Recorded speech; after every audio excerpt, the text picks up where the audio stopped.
So I've made the case for a long time that Joe Biden fundamentally has an allergic reaction to escalation, and he put advisors around him like Jake Sullivan, who also has the same kind of reaction. So you're doubling down on this.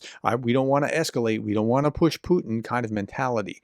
Putin doesn't have, I don't think, any advisors that think that way. But here's Jake Sullivan back in 2020. In 2020, before the election, Jake Sullivan was already telling us that the next president's greatest task is to, quote, not let the relationship with Russia completely collapse, unquote, because that would lead to the unthinkable. Okay. So if you're wondering why the Biden administration has been slow walking aid to Ukraine, trying to help it, but not trying to provoke Russia by allowing long range weapons to be used in Russia, American long range weapons by the Ukrainians in Russia.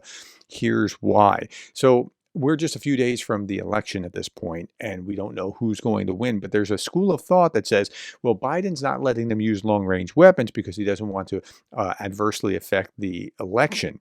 But I don't think that that's it. I think that there's more to the story. They don't want to let the relationship with Russia collapse. So let's listen to what Jake Sullivan has to say back in 2020 about what he's going to do. He's projecting. It's almost like if you were Russia, you'd want this guy as a plant, as Joe Biden's security advisor. Here we are.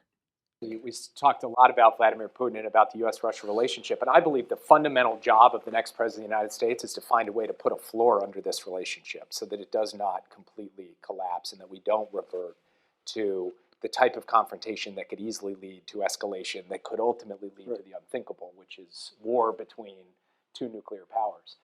Now, all other things being equal, that's not a bad thing to be thinking. But when Russia does choose to attack Ukraine, now you have to change your calculation and think, okay, if they're going to do that, what else are they going to do? And how are you going to push back against this? Because it's wrong for them to do this to Ukraine, and it's going to happen again somewhere else, and then somewhere else. And right? So I understand if he started there, but if he stays there, that's problematic.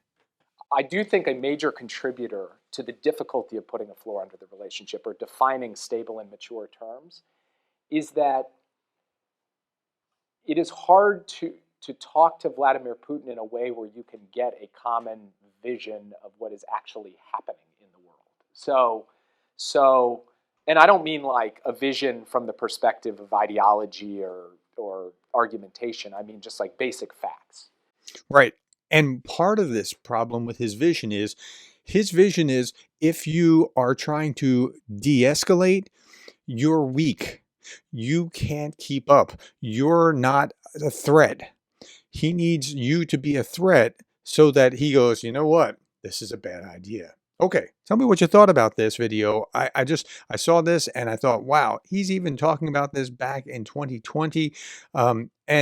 Yeah, he's right. I mean, they do see the world very differently, but at a certain point, you've got to shift gears and be able to deal with the actual issue as it is when Russia invades Ukraine, not just what you want it to be, which is how do we just keep it so that we're going to have a good chummy relationship with Russia sometime in the future. All right. Thank you for the time. Thank you for the likes, the shares, the subscribes, and thank you for being the kind of person that cares about Ukraine.